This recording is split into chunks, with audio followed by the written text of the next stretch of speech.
Okay, I'm gonna try this again. I might have had some audio issues with the last one. So this is going to be the classic narcissist or the overt narcissist. Overt means obvious or like in your face, you know, and it's like you can't ignore it or deny it. And they're like throwing it in your face, right? So this is the classic narcissist. This is like the type that most people would be familiar with because they're so damn full of themselves. So I made a list of qualities, and what I want you to know is that this type of narcissist and the secretive, shy type of narcissist are both operating from shame, from points of shame. These people, because they, you know, like for example, probably didn't get enough attention when they were little or something, and they're ashamed of that, and they think that they're not good enough because, you know, their mother didn't bond with them and didn't play with them enough, or what have you. They feel shame and embarrassment by that, and they're humiliated with themselves. The covert narcissist will be shy about that and try to hide that, and the overt narcissist just goes in the opposite direction, says, to hell with that, I'm going to make up for this by telling myself and everyone else that I'm a demigod, and then that's going to be it. So this is the type of person that most of us would recognize, you know, quality-wise, and this is what you usually hear about. So I'll pick some stuff from the list as I go. For the love language, theirs is most likely going to be what people now are calling love bombing, which is when they go kind of over the top with it. And these are people that might tell you they love you in the first week or two, or that they want to get married after knowing you for a month, or they do the thing where they worship you and they put you on a pedestal and they have you thinking that you're the best thing that's ever happened to them, and they'll tell you that, and they'll let you know. And they'll be like, you know, I've been waiting for somebody like you. You're incredible. I just never thought I'd find somebody with all the qualities I've ever wanted. And you're just, you know, you're this unbelievable thing. And then after a while, you won't line up with, because you're not who they have created in their mind, in their little fantasy world, because you're going to eventually present to not be that person. Eventually you'll show qualities that are different from what they've imagined. And you'll be different from, you know, their reasons that they've chosen for worshiping you and shit like that, and you'll be somebody different. To them, they're just going to say, well, you know what, this person didn't turn out right, this person's not who I thought they were, they've lied to me about who they thought they were, they've lied to me about their qualities, and I can't believe I was deceived like this, and you'll be the one who's wrong for lying about who you are. And they'll just be the poor victim who didn't see it coming. And so then they turn on you, and then they have to abandon you. And all this kind of shit is shit that they're reliving, that they went through with their mother or mother figure in an early part of their life, but they're trying to relive it in a safe environment where they've got more control, which would be with dating. So this kind of narcissist is more manipulative and cunning, because they've had to learn how to be in control, and they've chosen to do it that way. They've chosen to be more controlling and to play mind games and to have you, you know, on leash. And that way, if they can get inside your head and do that, and they can be in control of the whole thing, when something does go wrong, they'll just blame you, because that's easier than looking at themselves and saying, you know what, I really shouldn't have been doing this to start with. So cunning, manipulative, the love language thing, they do try to pursue knowledge, and they do try to seem like an expert in something, and they will present that way. Like, they'll pick one or two things and be really damn good at it. They're not. That's in contrast with the covert narcissist, because covert will be too shy and to ensure themselves to just devote to one thing and become an expert at it. The covert will have like trivial knowledge on different things, and like they'll know a little bit of this, a little bit of that, but the classic overt narcissist will dive deep into a topic or two and learn it inside and out and be impressive in their knowledge. Like that's one of the ways that they can reel you in. And they'll tell themselves that they're sure of who they are and shit like that, but they're still coming from a pain point of shame. So it's just a little bit twisted. It's like it's two opposite ends, right? And they'll act like they're excited about, you know, social affairs and social events and things like that, and wanting to be around people, and they like to act like they know everybody. Or anytime you mention any topic, they're going to say, oh yeah, I've already done all that, blah, blah, blah, blah. You know, you'll get there one day. And they do shit like that, you know, and they just try to seem like they're connected to everybody and they know everybody, and you can't get anything past them. There's nothing you're going to mention that they haven't already done or mastered, shit like that. They might be worried about how they look, you know, because the physical presentation is part of their mask. You know, if they're upset or whatever, they're not going to act like it. Especially if they're on social media and they're posting, you know, anything that they're upset about, they're not. They're going to they're going to say the total opposite online. You know what I mean? And they're going to act like everything's perfect and wonderful and shit like that. They don't have empathy for people because of what everything they're doing is superficial in its own way. They don't have empathy because they're too obsessed with themselves, and they're too obsessed with how great they are or how much greater they could be, you know, than everyone else. And they can't connect with people and they can't relate to people, so there's no empathy. So they can't hear a story. They'll pretend, you know, that they feel bad for you or shit like that, but you could tell some horrible story and they won't connect. You know, they may or may not let that be known. It just depends. But I've seen ones who pretended to connect and pretended to be close to you and pretend to form a bond with you, and really the whole thing is just bullshit. They can be ambitious, like they'll have high aspirations and aim high and shit like that, and you know, have big dreams and stuff like that, and which isn't a bad thing. But the problem with the narcissist is that they've got those high hopes and high aims because they're ashamed of themselves, and they don't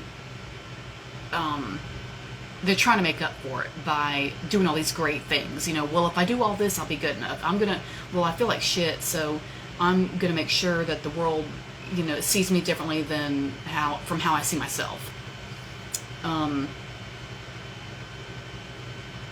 And they'll have fake modesty and fake humility, like, you know, they'll pretend that they're humble and they'll pretend to not think highly of themselves, but really, you know, they'll drop hints here and there that actually, you know, they let you know they're way above you. Especially if y'all are arguing, you know, and they've got a point to prove. It'll probably come out then.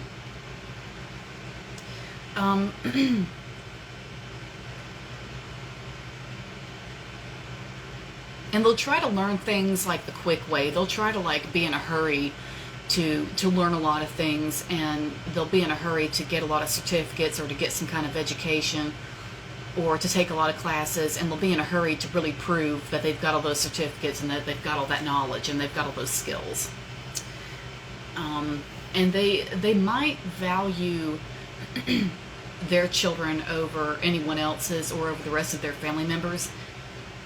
Because to them, the kid, you know, being an extension of them is something they've got to protect and elevate, but in a selfish way. It's not in a normal parent way. And they need a lot of attention and applause from others. Like, you know, because they're coming from the shame of not getting enough attention when they were little.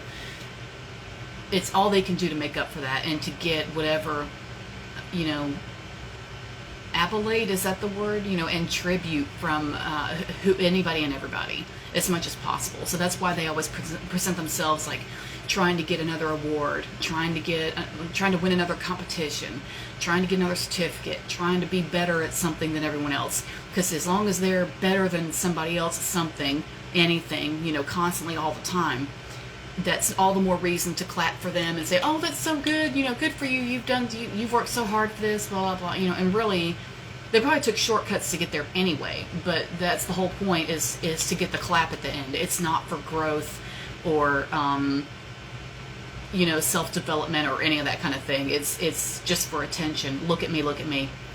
Because then if you see them, you know, especially in their private life, where they, when they're away from everybody, and they don't, the facade drops, they don't use those skills. They're not, it's not something they practice at home, or are doing every day or whatever. It's not even, they don't even do that. So that's something to keep in mind. And they might have a lot of relationships with people and bonds and things like that, but none of it is going to be deep or meaningful. It's shallow shit that could just be deleted at any time, and it doesn't matter, just be erased at any time. It's not going to matter to them because they never bonded anyway. They don't know how to bond because their mother didn't bond with them, and they don't have any sense of connection because they don't know how to do it, which is why it's so easy for them to turn on people who they think are their friends, or they think are their lovers or whatever. They can get you into a place where you think there's really something there, and there's really this deep connection, and y'all understand each other so well, and you get so much in common, and blah blah. And really, all they're doing is mirroring you. They pay attention to you, and they mirror what you like and who you are, so that you can sit there thinking, oh wow, we really have a lot in common, and that's how they gain your trust. And then, however long down the line, a year, whatever, 3 months, whatever it is, they'll decide, I don't need this anymore. This isn't, I'm not benefiting from this, or what have you, or worse, if they feel threatened by you because they see that you're surpassing them in some way or another, they get worried and they'll drop you, and they'll cuss you the whole way down. They'll drop you like you're falling out of an airplane, and they will cuss you all the way down to the ground. They don't do well with competition. They go haywire. They can uphold it to a certain point, but because the whole thing is a facade, there's no real identity. There's no real person coming out that's contained in the skills and the abilities and the capacity of what they're demonstrating. It's an act. So because it's an act, and because all that's fake, there's nothing behind all that. So they can only uphold it for so long, and then finally it's going to come to a point where y'all are going to be neck and neck for however long, and you won't even realize this is what they're doing. You won't even see it happening. But y'all will be neck and neck for a little while from their point of view, and then they can't keep up any longer. So as you start looking better and better, they're going to go haywire and just say, well, to hell with you, and they'll just drop you. But before they drop you, they're going to try to ruin you. So you just have to be careful. They have a lot of contempt for people, like, they don't like,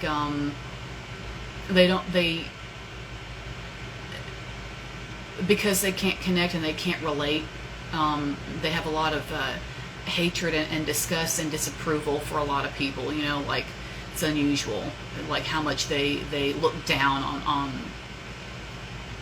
so many people. And of course they're arrogant, and they do the grandiosity thing where they really, and they can talk to you in a condescending way, like when I said earlier, where they act like they're real knowledgeable on shit, and anytime you mention something in any topic, they might say, oh honey, I've already done all that. You'll get there, bless your heart, you'll get there. That kind of shit, the kind of shit that makes you want to strangle people because it's so fucking aggravating. That's one of my things. I'm working on getting past it, but let me tell you, in the past, condescending remarks from people, especially when I knew it was coming from somebody who had no idea what they were talking about, had no idea what they were doing, and had no idea what they were dealing with, I would get real pissed off at the condescending shit, because I don't talk to anyone like they're stupid. There's no reason for that. There's just no reason to do that. That's nuts. And for a narcissist, and then at the same time, it's like I try, and then I can't get mad at them, because really this person is coming from such a point of shame that they're doing it because they're humiliated with themselves. It's like it's not even worth fighting it, because really they're operating from like a wounded 2-year-old point of view. That's who's running the show inside the narcissist. If you could just open up their skull and see who's in there, like pulling all the levers and shit, baby in a diaper that's like crying because his mom won't look at him, and that's who's operating that shit. So these people, you know, it's easy to get angry at them, but really, that's who's running the show inside their head. What else? They may or may not be good at the group thing. Some group activities, they can handle it to a certain extent, but eventually they want to be elevated to where they run the group. So they're still kind of like operating alone, and everyone's below them, you know, where they should be. And they don't like new faces in groups. If it's anybody who might be relatively better than them at anything, they will push that person out like a tumor. They'll just get rid of them. And they can break up groups, you know, like break up families, break up co-workers, teams, sports teams, whatever. They will make it to where if they don't like what's going on, or if there's one person who can outshine the rest, they're going to make sure the whole damn thing is just shattered because they can't stand it. And the consistent hard work, you know, mainly for admiration, you know what I mean? Like, they look like they're really busting their ass, and they might be. They might be. They might be studying extra hard for some particular degree, or working extra hard in the gym, you know, for some competition or a race or something like that, or whatever. But it's not, like I say, it's not for personal growth or to push themselves past their limit to see like what they can do or whatever. It's just because, you know, it's look at me, because when they were an infant, you know, their mother didn't fool them like she should have, and now all they can think about is, well, damn it, somebody's gonna look at me. You know.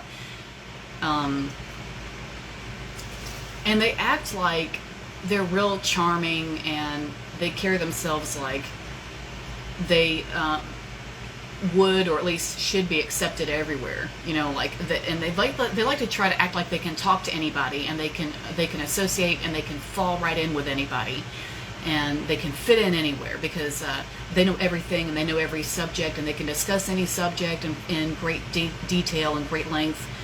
And you put them around anybody, and they'll just fall right in. You know, they're a person of the world. You know, and shit like that.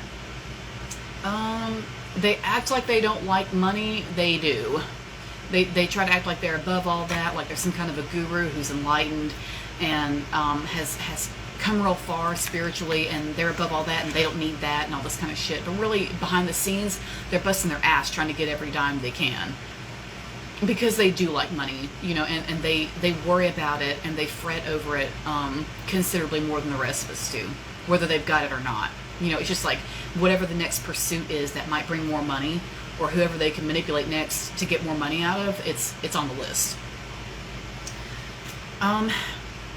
And that looks like I've probably covered it. And you know, the usual stuff like the entitlement, you know,